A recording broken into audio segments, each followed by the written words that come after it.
오늘은 이사야 5장의 후반부를 보겠는데요. 6장을 보면 이사야의 소명 이야기가 나오죠. 6장 1절에 우시아에 죽던 해에 내가 본즉 어찌어찌 하다 하면서 쭉 이야기를 하잖아요. 이렇게 6장 1절에, 그러니까 5장 직후에 이 우시아 왕이 죽는 이야기가 나오니까, 그러니까 생각을 해보면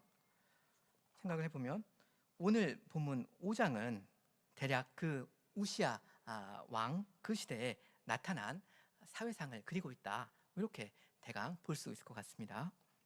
이게 대략 주전 790년부터 주전 740년 대강 이어간 이야기인데요. 이 우시아 시대는 어떤 시대였습니까? 한마디로 말하면 이 유다 왕국의 황금기였습니다. 농사가 잘 되었고요.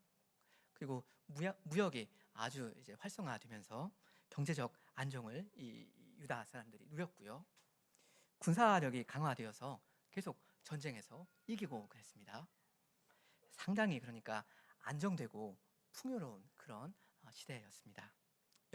역대하 26장의 그 모습이 나오거든요. 근데 오늘 이 이사야 본문을 보면 오늘 본문이 그리고 있는 그 모습은 어떻습니까? 많이 다르죠. 그러니까 경제적으로 풍요로운 것은 사실인데 다른 게 있습니다. 한마디로 말하면 아까 이야기한 그 역대하 26장이 이 우시아 시대의 밝은 모습을 주로 이야기한다면, 경제적으로 군사적으로 안정된 거요, 그걸 이야기한다면, 오늘 이사야 본문은 그 어두운 그늘을 이야기하고 있습니다. 그러니까 잘 먹고 잘 살던 그 시대에 사람들이 정작 하나님에 대해서는 어떻게 생각하고 살았는가, 주 하나님은 어떻게 대우하면서 살았는가, 이걸 이야기하는 겁니다. 오늘 이사야 본문은. 저는 오늘 이 말씀을 여러분과 함께 읽으면서 우리 사회의 모습을 이 말씀으로 비춰보려고 합니다. 그러면서 이 모습이 결국 우리와 무슨 상관이 있는가, 그리고 나와 무슨 상관이 있는가, 이걸 또 같이 생각하려고 합니다. 설교 제목을 말하려면 그 아까 퀴즈의 답을 필요로 할 것 같은데요. 우리 학생들, 화 있을진저 우리 본문에 몇 번 나옵니까? 6번이요. 예, 정답입니다. 그러면 설교 제목은 죄인이 당할 6가지 화, 이렇게 될 것 같습니다. 죄인이 당할 6가지 화. 일단 그렇게 하고요. 먼저 우리 8절을 함께 읽으면 좋겠습니다. 8절. 가옥에 가옥을 연하며 전토에 전토를 더하여 빈틈이 없도록 하려고 이 땅 가운데서 홀로 거하려 하는 그들은 화 있을진저. 지금 가옥에 가옥을 연한다 하는 말은 집에 집을 연결시킨다, 이런 뜻입니다. 그러니까 집 하나 가지고는 모자란다, 이겁니다. 그래서 다른 약자들을 그 집에서 내쫓아 버립니다. 그리고 자기 집으로 그걸 내가 차지해 버립니다. 그러니까 힘 있는 자가 이 가난한 자, 힘 없는 자에 대해서 횡포를 부리는 그런 이야기입니다. 다음에 나오는 전토를 더한다, 이 말도 비슷한 이야기예요. 욕심쟁이가 농사 지을 밭을 계속 그냥 막 늘려가는 겁니다. 자기가 다 독차지하려는 거예요. 만족을 못하고. 이런 건 그 율법에서 금한 거거든요. 이웃의 그 땅을 자기 것으로 그냥 영구적으로 빼앗는 거. 아마 그 사람의 그 밭을 빼앗은 다음에는 그 사람을 거기에 이제 농사를 시키면서 이렇게 노예처럼 부렸을 겁니다. 그런 식으로. 그러니까 경제적으로 안정되고 풍요로운 게 있는데 그 저변에 깔려 있는 어떤 어두운 그늘이 지금 이렇게 나오는 거죠. 근데 이런 악한 사람들한테 주님은 화 있을진저 하십니다. 화 있을진저, 이 말은 히브리어로 하면 호의 혹은 오의 뭐 이런 말인데요. 그냥 감탄사입니다. 우리말로 그냥 번역한다면 뭐 이런 뜻입니다. 뭐 엄청난 뜻이 있는 건 아니고요. 그냥 장례식 같은 뭐 그런 상황에서 그 그 탄식할 때 그냥 내뱉게 되는 뭐 그런 말입니다. 혹은 이렇게 선지서에서 망할 거다, 그러니까 재앙이 임할 거다, 뭐 이런 의미로 쓰기도 합니다. 그래서 8절에서는 화 있을진저 하면서 당시 사람들의 죄를 지적하셨고요. 혹은 이사야 선지자가 하나님의 위치에 서서 그 죄를 지적하고 있고요. 이제 9절부터는 이런 사람들한테 실제로 임하게 될 그 심판의 내용이 나옵니다. 9절에 만군의 여호와께서 내 귀에, 그러니까 이사야의 귀에 말씀하시되 정령이 허다한 가옥이 황폐하리니 크고 아름다울지라도 거할 자가 없을 것이다 하시면서 이제 죄인들의 집을 하나님께서 치신다 합니다. 그리고 10절에서는 이 사람들의 밭에서 그 농사가 안 될 거다, 농사가 다 망해버릴 거다, 뭐 이런 말씀을 하시죠. 그러니까 9절은 집이고 그 다음 10절은 이 농사 짓는 밭 이야기입니다.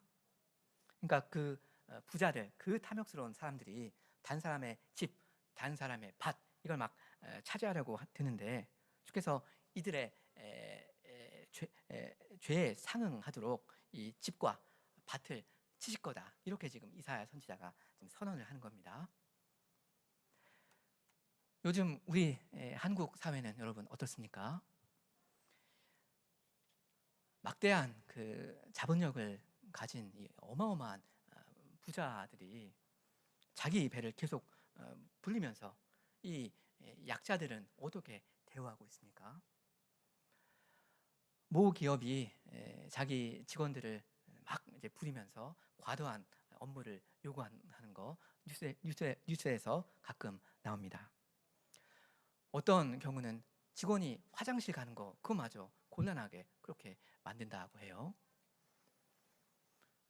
여름에 에어컨도 없는 곳에서 그냥 막 일하게 만들면서 사람을 쓰러지게 만듭니다.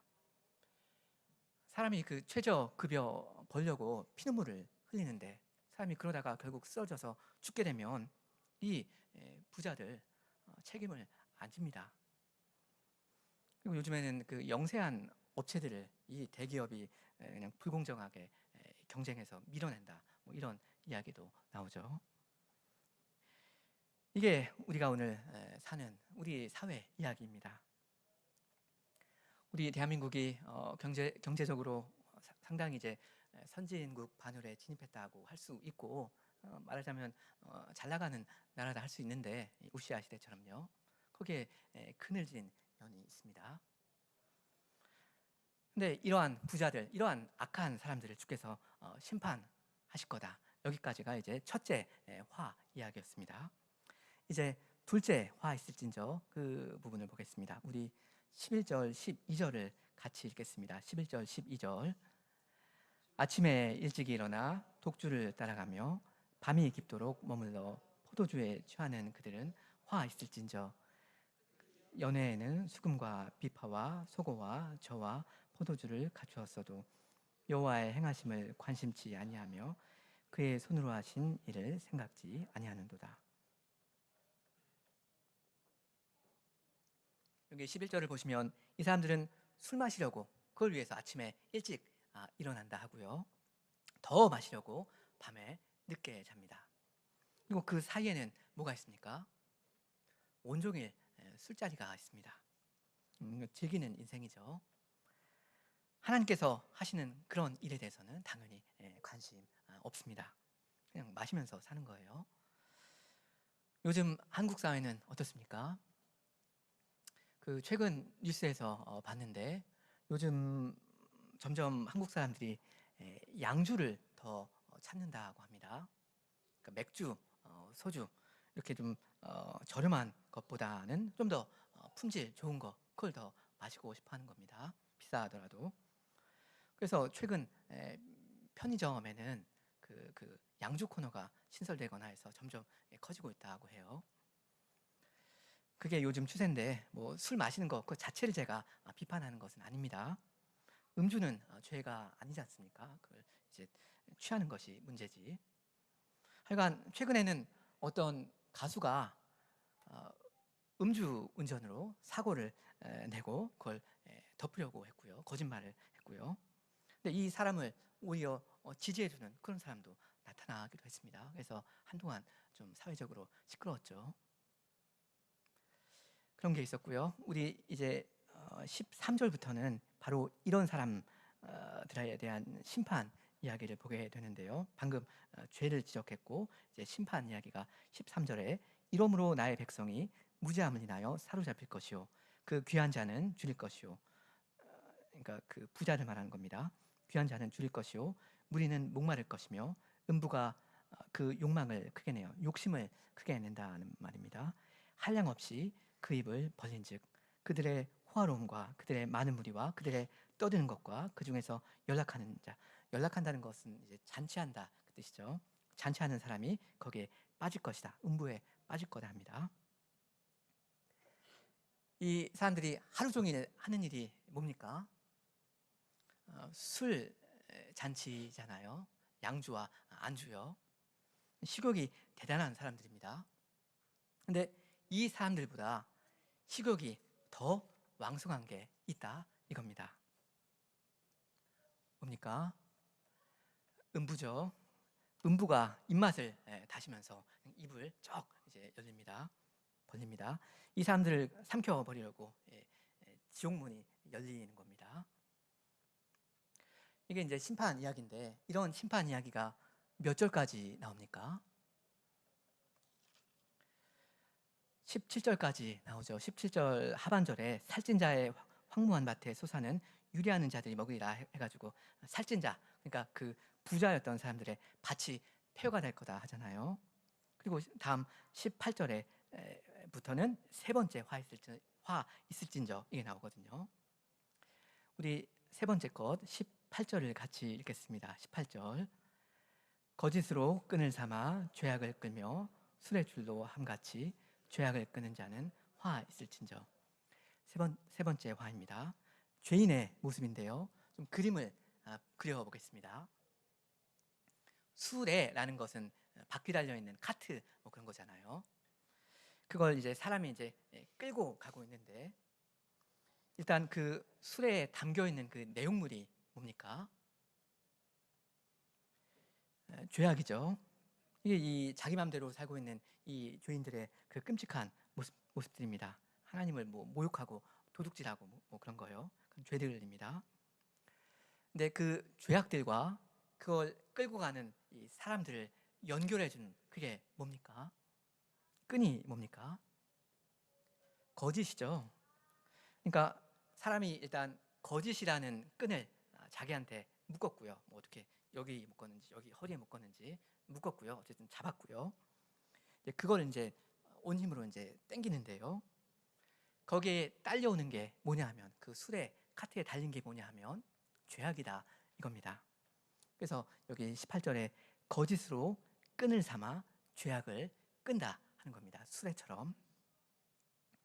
그러니까 사람이 거짓이라는 그 끈을 건드리면 거기에는 필연 죄악이 딸려온다 이겁니다. 안 그럴 수가 없습니다. 사람이 진리의 편에 속해 있으면 그 진리가 그 사람을 자유케 할 텐데 거짓의 편에 있으면 이 죄의 노예가 되는 겁니다. 사람이 선을 택하는 대신에 악을 택할 때 왜 그렇게 하는가 여러분 가만히 생각해 보십시오. 속은 거다 이렇게 말할 수 있을 겁니다. 하나님의 뜻대로 살아버리면 그거 재미없다. 참 행복 그건 내가 내 마음대로 살 때 얻는 것이다. 이런 거짓말에 넘어간 겁니다. 그래서 그 거짓말에 엮인 거고요. 그래서 죄를 짓게 되는 겁니다.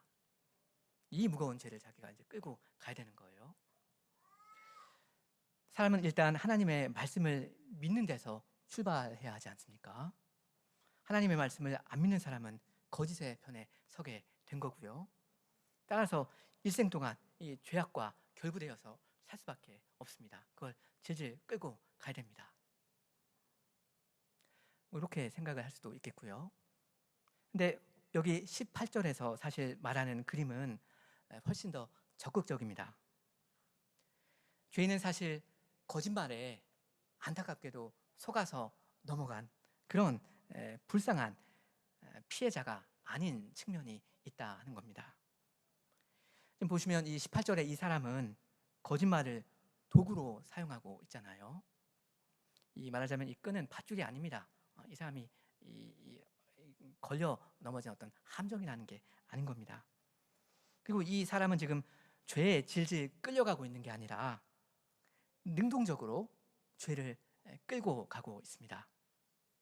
거짓말을 사용해서요.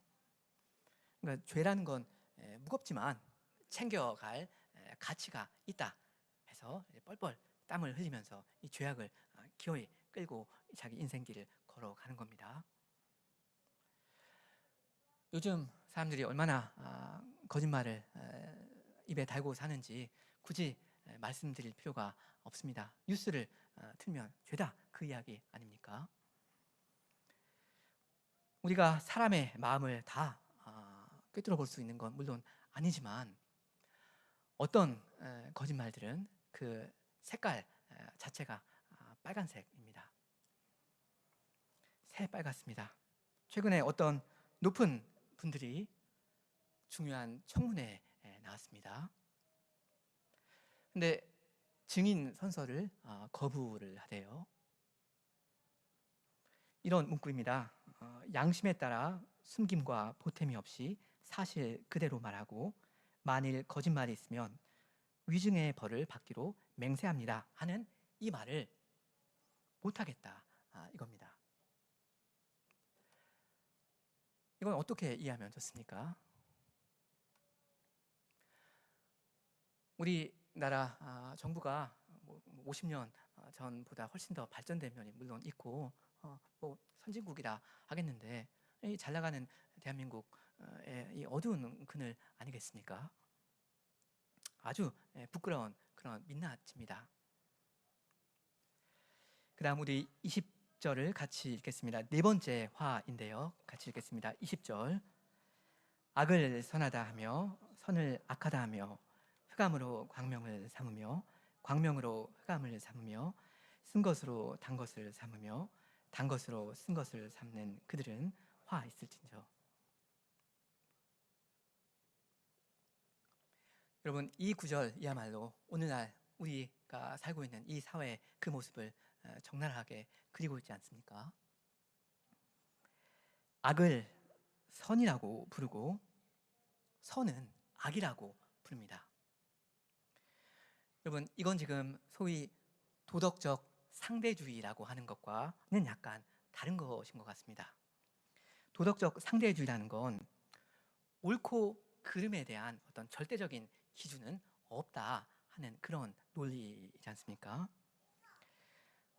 도덕적 규범이라는 건 뭐 그때 문화나 사회 그 상황에 따라서 뭐 그때그때 좀 다르다 그런 겁니다. 그러니까 선과 악이라는 거 사람마다 조금씩 다를 수 있다, 해석의 여지가 있다, 뭐 이런 겁니다. 근데 지금 여기 20절에서 말하는 건 그런 것보다는 한 걸음 더 나아간 태도입니다. 이 사람들은 지금 악을 선이라고 부르고 있고요, 선은 악이라고 부르고 있습니다. 그러니까 기준이 없다 하는 게 아니죠. 기준이 있다 하는 겁니다. 자기가 그 기준을 딱 정해주겠다 이겁니다. 무엇이 선이고 무엇이 악인지 자기가 딱 결정하겠다 이거예요. 하나님께서 악이라고 하시는 걸 선이라 부르고 하나님께서 선이라고 하신 건 악이라 부른다 이겁니다. 그걸 딱 내가 정한다 이겁니다. 우리가 정한다. 우리 사회 어떻습니까? 5년 전에 우리 대한민국 헌법재판소는 낙태죄에 대해서 헌법 불합치 결정을 내렸습니다. 그래서 그 이후로는 낙태죄라는 그 용어 대신에 다른 용어가 등장하기 시작했습니다. 뭡니까? 임신 중지권입니다. 임시를 중지할 권리. 여성에게는 임신을 중지할 권리가 있다 이겁니다. 그러면서 어떤 사람들은 낙태 혹은 유아 살해를 막으려는 사람들을 맹렬하게 비판합니다. 당신들은 지금 여성의 권리를 침해하고 있다 합니다. 그럼 그 무고한 그 아기에게는 살 권리가 없다는 말입니까? 이런 게 바로 악을 선하다 하며 선을 악하다 하는 것입니다. 우리나라가 30년, 50년 전보다 발전한 게 있습니다. 풍요로운 거, 안정된 거 맞습니다. 이런 어두운 그늘이 있다 하는 겁니다. 어떻게 그런 살인을 사람의 권리라고 말할 수 있습니까? 그 다음 21절이 다섯 번째 화인데 같이 읽겠습니다. 21절 스스로 지혜롭다 하며 스스로 명철하다 하는 그들은 화 있을진저. 여기 스스로라는 말은 자기네들의 눈에 라는 그런 뜻입니다. 자기네들이 보기에 자기는 똑똑하다 이겁니다. 이건 하나님을 치워버린 말이죠. 여호와를 경외하는 거 의미 없다 이겁니다. 여러분 요즘 사람들 얼마나 똑똑합니까? 인공지능 AI라는 걸 개발했고요. 점점 더 그걸 개발해 가고 있습니다. 눈부신 발전입니다. 이제는 AI의 이 도움으로 예전에는 건드리지 못했던 여러 가지 문제를 해결할 수 있다 합니다. 그러니까 하나님 없이 더더욱 잘만 살 수 있다 하는 거죠. 오늘 우리 사회의 모습입니다. 지금까지 우리가 5번의 화 있을진저를 같이 살펴보았는데요. 혹시 여러분 무슨 패턴을 발견한 분 없으십니까? 아까 화 있을진저라는 말이 6번 나온다고 했죠. 이건 좀 의외입니다. 그죠? 얼추 이렇게 6번 정도 나올 것 같으면 자세히 세보면 7번이 나올 것 같은데 왜냐하면 완전수가 7이니까요. 6개밖에 근데 없습니다. 하여간 6개가 맞긴 맞는데요. 21절까지 지금까지 나왔던 그 5가지의 그 화, 그거에 대한 패턴이 뭔가 그걸 잠깐 좀 지금부터 말씀드리겠습니다. 일단 최초 8절에 화 있을진저 하면서 어떤 죄를 그때 사람들이 짓고 있는가 그걸 말씀하죠. 그 다음에 9절과 10절에는 그 죄에 대한 심판 메시지를 이사야 선지자가 선언했습니다. 그죠? 그러니까 첫 번째 화는 총 몇 절입니까? 3절이죠. 그 다음 11절과 12절에는 두 번째 화 있을진저가 나왔습니다. 그 다음 심판 이야기가 13절부터 이러므로 하면서 그런 죄를 지는 사람에 대해서 그 사람들이 받을 심판 이야기가 13절부터 17절까지 나왔습니다. 그러니까 이 두 번째는 총 몇 절입니까? 7절이죠. 그러니까 처음에는 3절이었는데 지금 7절 된 겁니다. 훨씬 더 늘어났습니다. 근데 세 번째 화, 이거는 몇 절입니까? 일단 18절, 19절, 두 구절이죠. 화 있을진저, 그건 늘어나지는 않았네요. 그럼 이 18절, 19절에 나오는 죄에 대한 심판 이야기는 몇 절에 나옵니까? 안 나오죠. 이건 좀 의외 아닙니까? 그 다음 네 번째 화 있을진저, 몇 절입니까? 20절 한 절이죠. 20절 한 절입니다. 짧습니다. 그리고 심판 이야기 나옵니까? 심판 이야기 안 나오죠. 그 다음 5번째 화 있을진저, 이건 몇 절입니까? 21절입니다. 이건 제일 짧습니다. 여기 심판 이야기 나옵니까? 안 나오죠. 여기도 없습니다. 요약하면 이 패턴이 어떻다 하는 것입니까? 처음 거 그리고 둘째 거 여긴 심판 이야기가 있었고요. 그리고 길어졌죠. 3절 그리고 7절. 근데 셋째 것, 넷째 것, 다섯째 것 여기는 심판 이야기가 아예 없고요. 점점 짧아지고 있습니다. 대체로 그죠? 그러니까 말하자면 이 요지는 이 두 번째 화 있을진저 그 부분에서 이렇게 절정을 찍었고요. 그 다음에 그 이후로는 심판 이야기가 없어지면서 그 강도가 점점 약해지더라 이겁니다. 이게 이 전반적인 구조인데요. 그럼 이런 말씀을 듣는 이 당시의 사람들은 어떤 생각을 여러분 했겠습니까? 아마 이런 생각을 했을 겁니다. 아, 큰 비는 지나갔구나. 이제 소강 상태에 접어들었구나. 이렇게 생각했을 것 같습니다. 그냥 패턴이 그러니까요. 수그러들고 있으니까요. 그렇게 생각할 만도 하겠다 이겁니다. 근데 지금 22절부터는 그 이야기가 달라집니다. 22절부터 30절까지가 이제 마지막 6번째 화 있을진저 이거고요. 그러니까 벌써 길이가 확 갑자기 길어졌죠. 그 심판의 내용도 보면 아주 강렬합니다. 우리 22, 23절을 같이 읽겠습니다. 22, 23절. 포도주를 마시기에 용감하며 독주를 빚기에 유력한 그들은 화 있을진저 그들은 뇌물로 인하여 악인을 의롭다 하고 의인에게서 그 의를 빼앗는도다. 이게 지금 6번째 화 있을진저 그 화의 선언이고요. 지금까지 나온 지금까지 나왔던 다른 죄들을 종합하고 있습니다. 거의 그렇습니다. 여기 지금 나오는 22절에 나온 포도주, 독주 이거 아까 11절에서 나왔었죠.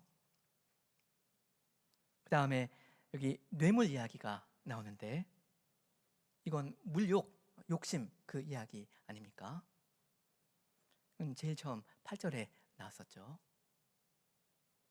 그리고 여기 보면 악인을 의롭다 한다는 거 이건 아까 20절에서 나왔습니다. 그러니까 죄가 지금 쌓여 온 것입니다. 그 다음 24절부터 심판의 메시지가 나옵니다. 심판의 메시지가 아까 첫째, 둘째 화에서는 나왔었는데 셋째, 넷째, 다섯째에는 안 나왔었다 했었죠. 기억나십니까? 근데 이게 지금 다시 나옵니다. 얼마나 근데 이 심판이 무서운지 한번 보시면 좋겠습니다. 그러니까 지금 죄만 쌓인 게 아니다 하는 겁니다. 24절에 보면 이로 인하여 불꽃이 그루터기를 삼킴같이 마른 풀이 불 속에 떨어짐같이 그들의 뿌리가 썩겠고 꽃이 티끌처럼 날리리니 그들이 만군의 여호와의 율법을 버리며 이스라엘의 거룩하신 자의 말씀을 멸시하였습니다. 그러므로 여호와께서 자기 백성에게 노를 바라시고 손을 들어 그들을 치신지라.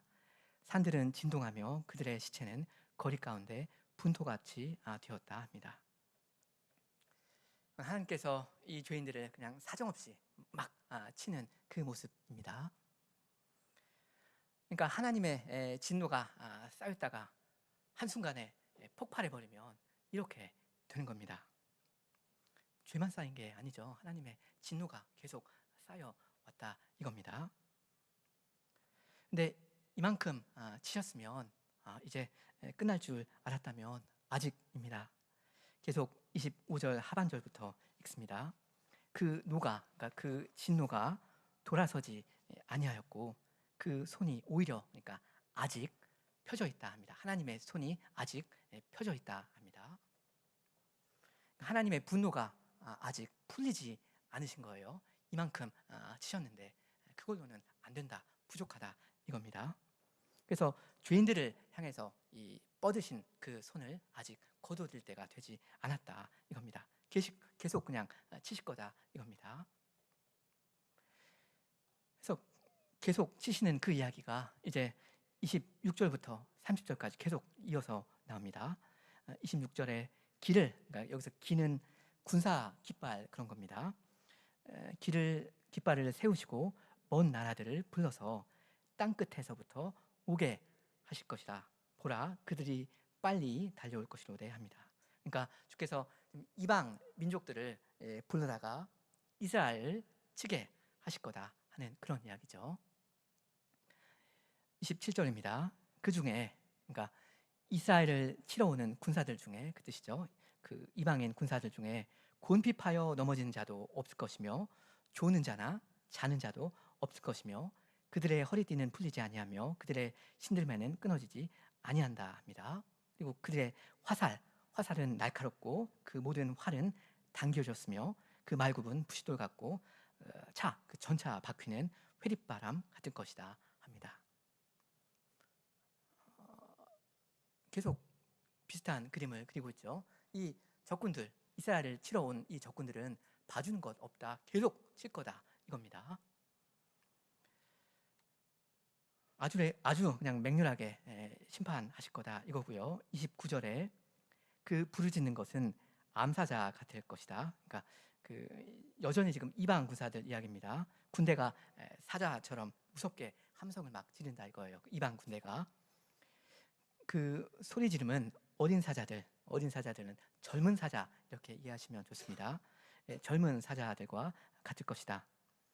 그들이 부르짖으며 물건을 움키어 염려 없이 가져가도 건질 자가 없다 하십니다. 여기서는 이스라엘을 심판하러 오는 그 적군을 동물 사자로 묘사하고 있습니다. 지금 포인트는 29절 제일 끝에 나와 있습니다. 건질 자가 없으리로다. 그러니까 회개하지 않는 이 이스라엘은 절대 피하지 못한다 이겁니다. 마지막 30절인데요. 30절은 이스라엘을 바다 풍랑에 에워싸여 있는 그런 선원으로 묘사하고 있습니다. 30절에 그날에 그들이 바다 물결 소리같이 백성을 향하여 부르짖으리니 사람이 그 땅을 바라보면 흑암과 고난이 있고 빛은 구름에 가려져서 어두울 것이다 합니다. 그러니까 파도가 막 소리를 내면서 막 이스라엘 사람을 몰아치니까 이제 땅으로 가야겠다, 도망가야겠다 하면서 땅을 이제 바라보는데요. 거기 땅에도 흑암과 고난밖에 없다 하는 겁니다. 망한다 이거죠. 희망이 없다, 못 피한다 이겁니다. 그러니까 오늘 이 본문 전체적인 구조를 정리하면 이렇게 됩니다. 초반에는 하나님의 심판이 무섭게 나왔죠. 근데 이게 얼마만큼 나오더니 이게 곧 잔잔해지는 것처럼 보였습니다. 그죠? 이게 뭐냐면 아수르가 남유다를 친 그 사건 이야기입니다. 그 아수르가 먼저 북이스라엘을 잡아먹고 그 다음에 남유다에 쳐들어갔잖아요. 그래서 다 이제 쓸어버리고 예루살렘만 남았습니다. 그죠? 이제 예루살렘만 무너지면 남유다가 무너지게 되었습니다. 히스기야 때요.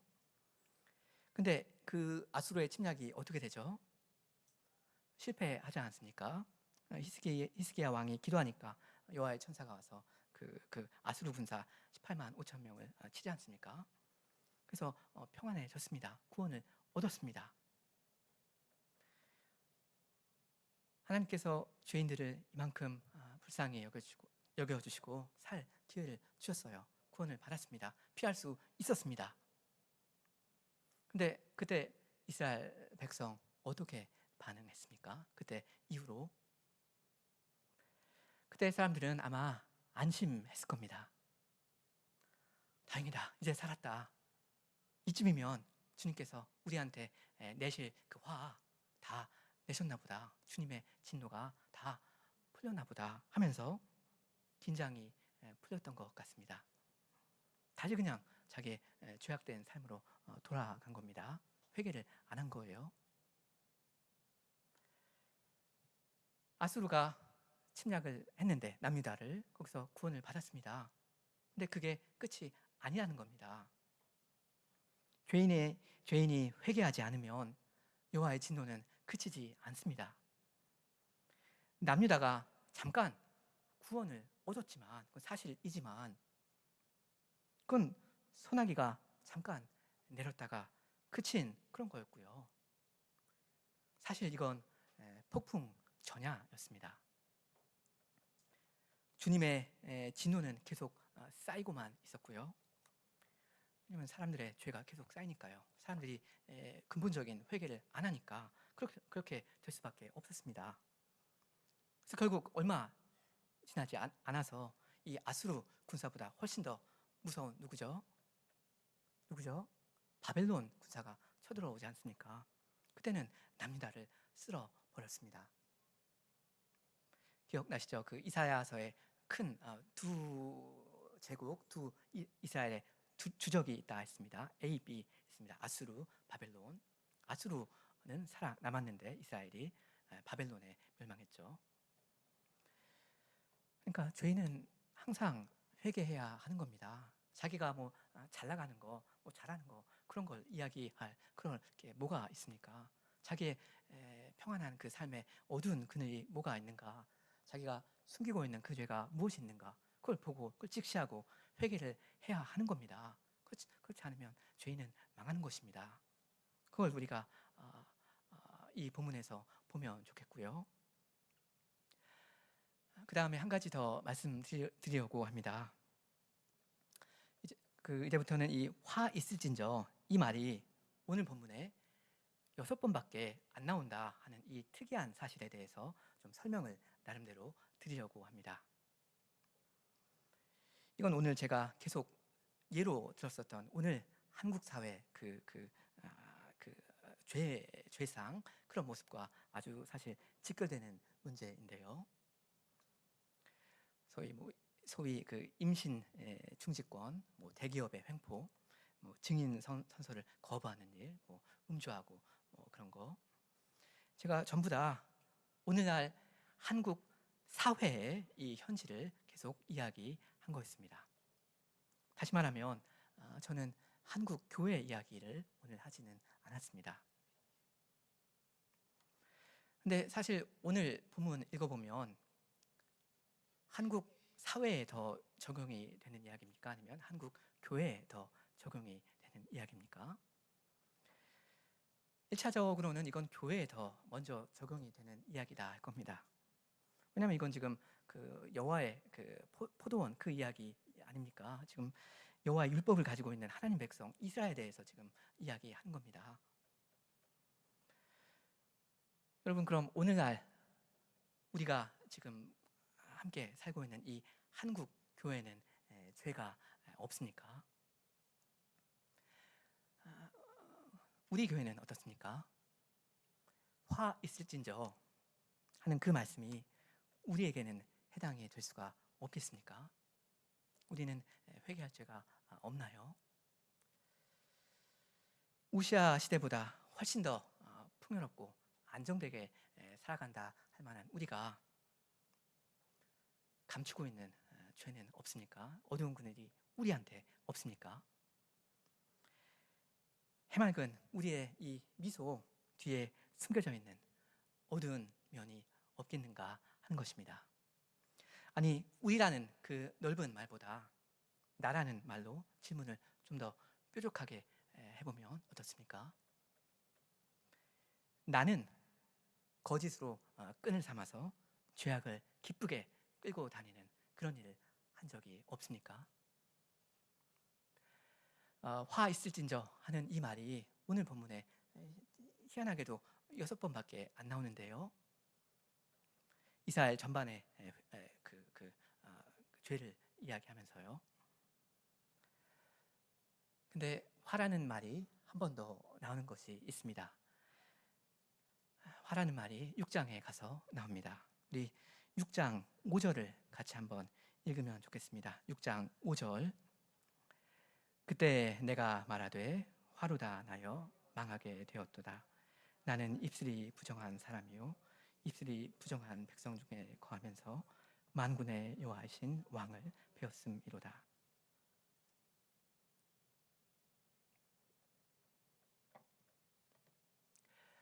오늘 5장 본문에 6번밖에 안 나와서 부족했었던 그 6번의 화, 그것을 완성한 사람, 그것의 느낌표를 띠는 사람은 이사야 선지자입니다. 지금 3인칭 복수로 그들에 대한 화를 선언하고 있는 게 아니죠. 뭐라고 말합니까?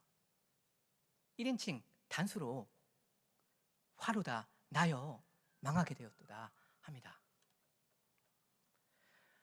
왜 그렇습니까? 왜 그렇게 절규할 수밖에 없습니까? 여기 나오죠. 만군의 여호와이신 왕을 배웠음이로다. 그러니까 하나님을 뵌 사람은 자기의 죄를 깨닫게 되는 겁니다. 자기가 죄인이라는 걸 알게 되는 겁니다. 인정하게 되는 겁니다. 거룩하신 그분 앞에 선 죄인은 자기에게 화가 임할 수밖에 없다 하는 이것을 직감하게 됩니다. 화로다 나요 망하게 되었도다. 여기에서 밑줄은 나요에 그어야 할 겁니다. 화로다 나요 내가 망하게 되었다. 내가 죄인이다. 성도 여러분은 죄인들 옆에 앉아 계십니까? 아니면 하나님 앞에 서 계십니까? 우리가 다 이렇게도 악한 사회 가운데 살고 있다 하는 게 당연히 사실이고요. 넓게는 한국 교회, 좀 더 좁게는 우리 광양교육교회 안에 문제가 있다는 것이 그것도 사실입니다. 그러니까 이 세상과 이 교회의 여러 가지 병폐에 대해서 얼마든지 비판을 하는 게 가능하겠습니다. 그리고 때때로 그렇게 할 필요도 있습니다. 근데 여러분은 그렇게 하시기 전에 먼저 하나님 앞에 서셔야 합니다. 자꾸 사람들 곁에, 죄인들 곁에 편안하게 앉아서 저 사람은 저래서 안 되는 거야. 이 교회는 이게 문제야. 이렇게 하시기 전에 여러분은 거룩하신 하나님 앞에 자기를 세우시기 바랍니다. 그래서 누가 보기에도 그렇게 모범적인 신자처럼 보이는 바로 내가, 그래도 멀쩡해 보이는 내가 사실은 어떻게 죄인인가, 이걸 마음 깊이 깨달아 가셔야 합니다. 화로다 나여 내가 망하게 되었도다. 이렇게 부르짖어 본 그런 경험이 없는 사람이 자꾸 다른 사람 손가락질하면서 그 사람들에 대해서 3인칭 복수로 계속 화를 선언한다면, 혹은 2인칭 단수나 복수로 화를 선고한다면 그게 뭐가 되겠습니까? 바리새인 되는 겁니다. 바리새인처럼 망하는 겁니다. 끝까지 자기 의를 주장하면서 나는 선하다 하면서 저 사람들이 악하다 하면서 그러면서 망하는 것입니다. 여러분은 하나님 앞에서 온전히 사시는 참 신자가 되시기 바랍니다. 단 사람이 아니라 내가 죄인이구나 하는 이 사실을 먼저 아실 필요가 있겠습니다. 그리고는 내 악이 제하였고 내 죄가 사하여졌느니라 하시는 그 사죄의 선언의 그 깊이를 느끼면서 사시면 좋겠습니다. 그래야만, 그게 선행되어야만 이 사회에 대해서 혹은 이 교회에 대해서 때때로 정당하게 비판의 말도 할 수가 있을 겁니다. 그래야만 주께서 이렇게 더러운 우리를 씻어 쓰셔서 이 어두운 교회와 사회를 개혁해 가실 수 있겠습니다. 아멘.